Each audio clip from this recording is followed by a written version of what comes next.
Hello everyone, and welcome back to The Wanderer's Guide, the YouTube channel dedicated to helping you find and experience the most epic adventures ever.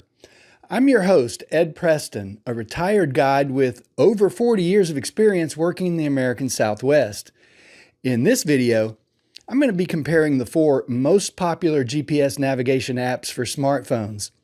That's AllTrails, OnX, GAIA GPX, and CalTopo. Now, I've personally field tested all 4 of these apps in the backcountry, and I currently pay for 2 of them, and they're all great. Which one is the best? Well, all of them have die-hard fans, and any of them is, I would say, 1,000 times better than, begging for advice in a Facebook group or something like that, at least from what I've personally observed from reading the comments in Facebook groups, which, in my opinion, are full of people who aren't about to tell you where the real hidden gems and local secrets are. Not if they want to stay in the locals club, so to speak. So stick around as I cover the strengths and weaknesses of each one of these apps, and then you can choose which one is best for the way that you recreate in the outdoors. First up is AllTrails. Now, this is probably the most popular of the apps that we're going to look at, and it's definitely the most consumer-oriented and beginner-friendly of the 4 apps that we're going to look at. In fact, you can think of it as a trail discovery app for novice and intermediate hikers, or maybe I should say GPS navigators. Now, I'm not saying that more advanced hikers don't use AllTrails, or that they shouldn't, but by the end of this video, I think you'll see why the other 3 actually have a lot more power. Now, for some people, AllTrails is exactly the right app. AllTrails is a trail-centric app that's especially good for discovering the most popular hikes in a particular area. That's that little button right down there. Of course, these also tend to be the most crowded, and a lot of advanced hikers go to the backcountry for solitude. I certainly do, but crowded isn't necessarily a bad thing. For one thing, sometimes it indicates value, but it's also a good thing sometimes for novice hikers, because having extra people around is definitely reassuring if you're not 100% confident about this activity. There's help is available, but it is a lot. One of the best features of AllTrails is the user-contributed content, such as reviews, photos, and recent trail conditions. While I no longer subscribe to AllTrails myself, I frequently look at recent trail reviews on the desktop version to get an idea of current trail conditions. Having said all that, let's take a look at some of its weaknesses. Despite being heavily crowdsourced, AllTrails offers limited map customization, which means its greatest weakness is complex backcountry planning and map building. So users can submit data about trails that are already in the AllTrails system. They can create their own private hiking lists that go off of those trails, and they can suggest trails to add to the system. But what they can't do is add routes directly to the system without approval from AllTrails. Another weakness is that it doesn't allow data to be imported or exported in bulk. Now, for more advanced hikers, and certainly for a database manager like myself, that's a big problem. Now, for a user of the Wanderer's Guide who wants to use my GPS data with AllTrails for their own personal use, it's more of an inconvenience, I think. As you'll see in a moment, I've preloaded the Wanderer's Guide GPS data on GAIA GPS, and I've sometimes been asked, well, why don't you just preload it onto AllTrails too? And the answer to that, there's a couple. The answer to that is that creating a private hike list that I share only with people who purchase the Wanderer's Guide would violate the terms of service for AllTrails. And a lot of what's covered in the Wanderer's Guide is off trail, so I can't really submit it, for them to include it. It's against their rules, including things like cliff dwellings, rock art panels, and off-trail viewpoints that are super desirable for professional photographers. That means these waypoints aren't included on AllTrails, and they're probably not ever going to be. So is it possible to use the Wanderer's Guide with AllTrails? Yes, as I said, it's just not as convenient as it could be. In this case, the companion handbook becomes your vehicle for trail discovery rather than the AllTrails app. And so that's a little different for some AllTrails users. They just kind of takes them by surprise. What you do is you look through the handbook for a particular area and you see something in that area that you want to hike to. Then all you have to do is copy and paste the GPS coordinates from that are right there in the handbook into the AllTrails app as a waypoint. Now you've got the ending waypoint for your hike where you're going to turn around. If you have the handbook on your phone, well, then you already have a topo map there too. And basically you're ready to hike. In most cases, having that ending waypoint in AllTrails, along with a screenshot of the topo map or the handbook itself in your phone, or maybe you even printed out a topo map, in most cases, that'll be enough to get even novice hikers to whatever it is they're trying to reach. Of course, you still have to be fit enough, but that's a separate issue. For those more advanced hikers who still prefer AllTrails and they want to use it in conjunction with the Wanderer's Guide to do something a little more difficult, perhaps it's farther off the trail and it involves multiple trail segments, and therefore they want the ability to track themselves on a smartphone as they hike. It's pretty easy to export routes one at a time from a free CalTopo account and then import it to AllTrails until you've got all the segments and critical turns that you need. So, I would say it's not difficult to use the Wanderer's Guide with AllTrails, but it does take a couple of extra steps. That's not a shortcoming of the Wanderer's Guide, by the way. It's a limitation that's built right into the fabric of AllTrails, and I'll tell you why in just a moment when we start looking at GAIA. Do you have to be super tech savvy to do that import-export operation? No. There are plenty of YouTube tutorials that can show you how to do that. And now that we have AI helpers able to write an entire website in 30 seconds, if you can just, provide the right prompt and tell it what you want, it's pretty easy to write, give me step-by-step instructions on how to export a GPX file from CalTopo and import it into AllTrails. Start with click the export button in CalTopo. That way you don't have to go through the start your computer, The only other weakness to AllTrails that I want to mention is that it offers fewer advanced map layers than the other apps that we're looking at here. I think layers are something that GPS beginners rarely look at, and I don't know, maybe they don't even know they exist, but layers are invaluable to more advanced hikers. Layers are where GAIA and CalTopo really shine. So moving to the intermediate and more advanced levels of our comparison here brings us to GAIA and OnX. Both of these have matured quite a bit, and both are a significant step up from AllTrails in terms of power and customizability. They're definitely not identical. GAIA GPS is widely considered one of the most robust GPS navigation platforms for serious hikers, backpackers, and backcountry travelers. It's definitely more powerful than AllTrails, and for many backcountry users, it's GAIA that sets sort of the gold standard. First, just like AllTrails, it has a huge trail library and a wide variety of map layers built right into it. There are topo maps, satellite imagery, public lands, weather overlays, aviation overlays for drone pilots. That's pretty cool. And a whole lot more. In fact, far more than most other apps. One of the reasons I like GAIA so much is how it handles the Wanderer's Guide GPS data. It's easy enough that I've already imported the data into GAIA and changed the icons to what's available on GAIA for most of it, because that's not a violation of their terms of service. This means that GAIA users can add that data to their own GAIA account pretty much with the click of a button. And because that syncs with my master map, any updates that I make automatically propagate to their map too. Oh, I love that. So you don't have to re-import new files every time something changes. It stays up to date across all devices. That's a big advantage for me, and I wish CalTopo had it. What about its weaknesses? Well, the interface is powerful, but it can be busy at first. So there's a steeper learning curve. But again, AI's pretty much made this a non-issue. Second, many of the advanced map and sync features are behind a paid tier. GAIA is one of the two apps that I currently subscribe to, and I rank it as the second most difficult to use for beginners. That's because GAIA, OnX, and CalTopo are all map-centric apps as opposed to being trail-centric like AllTrails.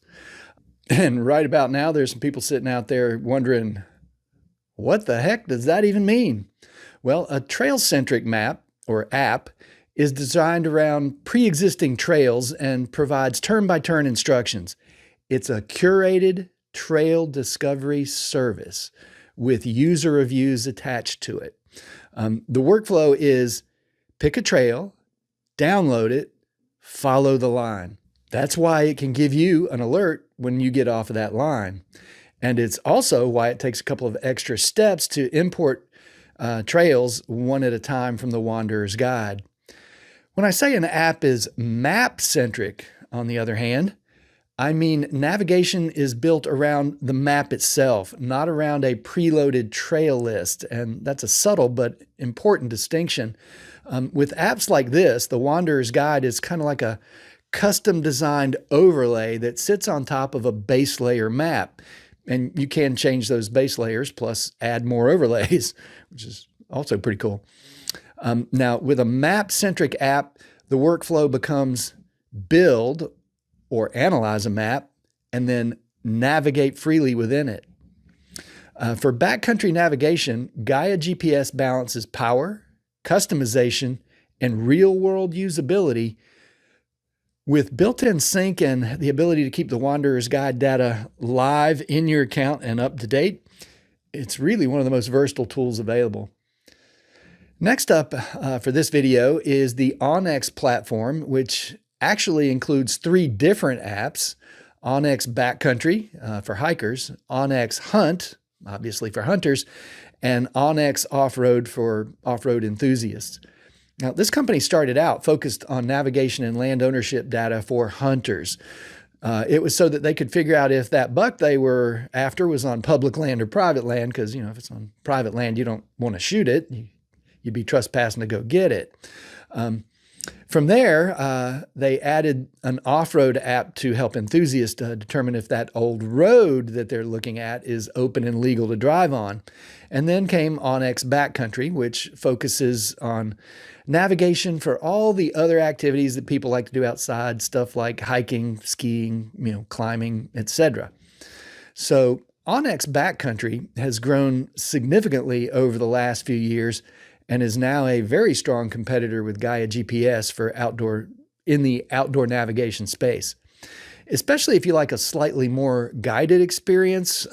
One of OnX's newest additions is the user-submitted photos, reports, and condition updates that show recent trail conditions. This does bring it closer to what AllTrails is offering, but with the power of a map-centric app. I would say that OnX feels approachable for users who haven't used advanced mapping apps before, but it's not as beginner-friendly as AllTrails, which, sometimes you can just get a click and go kind of situation with AllTrails. In addition to other improvements, OnX has also added a number of overlays in the last couple of years and expanded its base map options beyond the very bare minimum that it had in the past. Another thing about OnX is that it doesn't just show trails on a map as plain black or red lines. It highlights certain routes with colors like green, blue, and black when they're part of the featured trails database. These colored trails are clickable and come with that extra information like trail descriptions, photos, and difficulty cues. You just click the trail to get that information. On top of that, some of its overlays use color for terrain data, like slope angle, for example, which helps you judge the terrain itself when planning a backcountry route. That's kind of handy. Now, in terms of weaknesses, OnX still has fewer map layers and less customization than GAIA and CalTopo. In terms of using OnX with the Wanderer's Guide data, it does support importing more than one trail at a time, but it's more limited by file size constraints than GAIA or CalTopo are. Because of those constraints, I have not preloaded the Wanderer's Guide data into OnX. It's not that it's difficult to do, but doing so would require the creation of yet another set of maps for me to maintain. Like most apps, and here's the one problem with that, like most apps, importing data results in a map with just standard waypoint icons. Now, I've already fixed that on GAIA, but users on OnX would be on their own, both, first of all, to cut that map up into smaller chunks, small enough that they can upload it onto OnX, and then to update the icons if they want to whatever icons are available through OnX. If I do that, well, every time I replace that map, I have to go through and change all the icons back. Now, the competition between GAIA and OnX is, I would say, pretty tight the last couple of years, with both camps having plenty of ardent supporters. At the moment, GAIA still appears to have a slight edge, but OnX, I would say, might be evolving at a faster rate. And they have the added advantage of being able to analyze what other people have already built with an eye towards building a better mousetrap. So definitely up and coming. And that brings us to CalTopo, the platform that I use to build the Wanderer's Guide. Since origin stories matter here, the genesis of CalTopo was to create a purpose-built app for search and rescue teams, backcountry guides, which I used to be, and serious map junkies like I've always been. To put it bluntly, CalTopo is the most powerful, most map-centric, and least consumer-oriented of the 4 apps that we're reviewing. GAIA GPS and OnX are map-centric, but CalTopo takes it significantly further. When you first open the homepage, it feels downright Spartan. It's like the difference between Google and Yahoo. One's got a very clean interface and the other's got all kinds of news and articles and stuff like that. Now, unlike the others, CalTopo doesn't show any trails or featured routes at all on the homepage. It's more like Google that way. That's because CalTopo wasn't built as a trail database or a trail discovery app. Instead, you log in, start with a blank map, and customize it any way you want. This means there's no curated trail library built in, no forced interface for popular hikes near me, and no social feed of photos or reviews.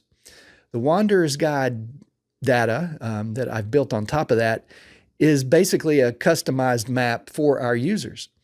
For those already using CalTopo, good news is transferring the Wanderer's Guide data to your account only takes a couple of clicks. Before I go into its strengths and weaknesses, be sure you hear what I'm not saying in this video, that it's the best app for everyone to use in all places and at all times. And if you're not using CalTopo, gee, you must be some sort of wimpy hiking novice. That's absolutely not what I'm saying. But what I am saying is that it's easily the best choice for cartography. And that made it good not only for the GPS maps, but also for the companion handbooks. And it's definitely a complete system for hardcore backcountry travel if you want to use the mobile app that way. Hikers can explore a lot of places using the Wanderer's Guide and a free CalTopo account. And that's not a small thing. So let's take a look at its strengths. First, it has very advanced map building tools and deep layer customization for public versus private land, cell phone coverage, weather, etc., etc., etc. Heck, it'll even allow you to import custom layers from other sources, such as the USGS Historical Archive. And if you watched my video about how I found 6,000 ancient sites, you know why I love this one. Of course, it also has powerful terrain analysis tools, as well as the ability to import and export large files using all the best file types like GPX and KML. It also has a complete map of roads built in, covering both OHV trails, and it has a layer for OpenStreetMaps.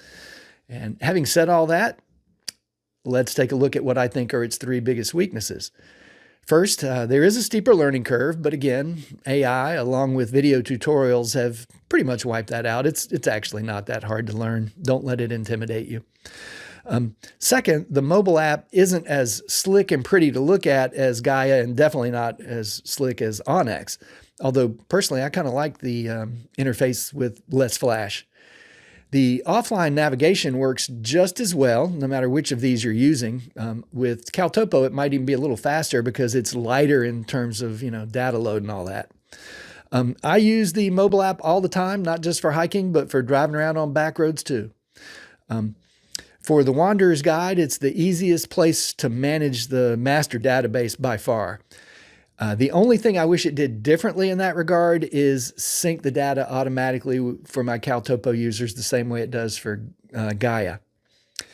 Like the others, CalTopo is actively evolving and rapidly at the moment, particularly on the recreational side of the platform. So that's one of the things it does is it divides you sort of into two groups. There's a search and rescue side of the platform and a recreational side. And there are a few points to highlight here. CalTopo rolled out a 3D terrain visualization across the web and mobile app in late 2024 that reflects a broader trend towards improving user experience beyond just traditional 2D maps. That's probably being driven by OnX, quite honestly, because they had a really good 3D modeling on their app. It makes the satellite map in CalTopo more like the 3D satellite map in OnX. So that's what they were shooting for there, I think. The CalTopo team has also been adjusting how certain features are tiered between free and paid subscriptions and updating which layers are available at each level. That means the recreational experience that you see today is likely to change again as they continue to refine the interface. CalTopo definitely seems to be working towards making that recreational side of the app and the workflow within it more intuitive, especially around the layer selection and printing. But it's still a work in progress.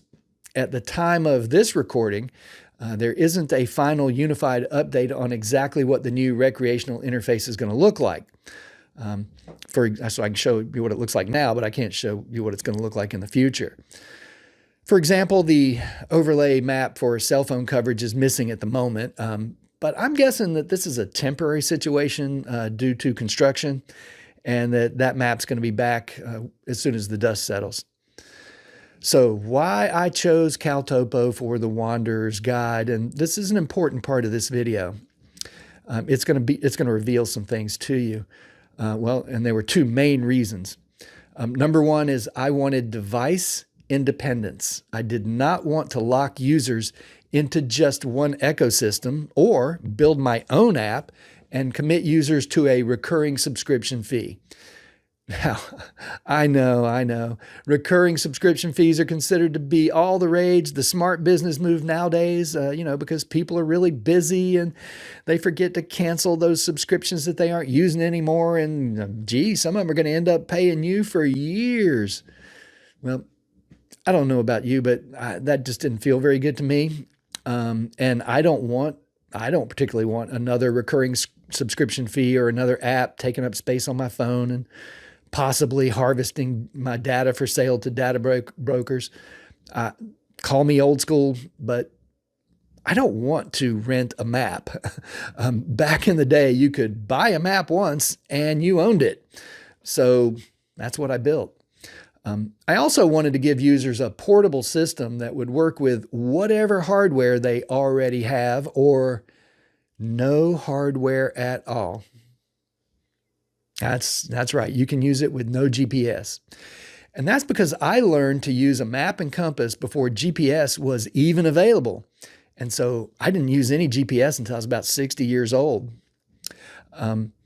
So therefore, I am sympathetic to old school hikers who don't like electronic navigation and continue to buck that trend. I hear you. Use the Force, Luke. And that's why I did a lot of extra work to include a topographic map for every destination in the handbook. Now, I didn't have to do that. I could have just said, here's the photos, the trail descriptions, and the GPS file, and that's all you need. And that would have been true enough for a lot of people.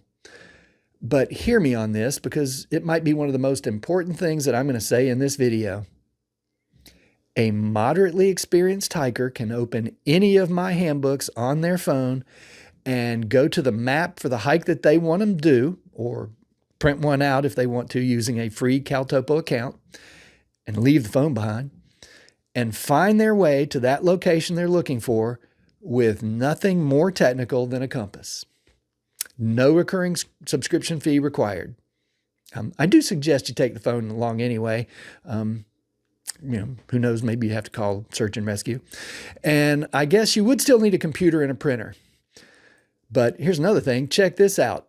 If you want to commemorate a beloved hiking area like Sedona or the Grand Staircase, you want to commemorate the trails that you did in that area, it's even possible to order a full-size, custom-printed topo map with specific trails that you hiked, color-coded any way you want, and custom icons that you picked. I mean, how cool is that? Wow, come to think of it, I may have just figured out what some of my house-dwelling friends might be getting for Christmas this year.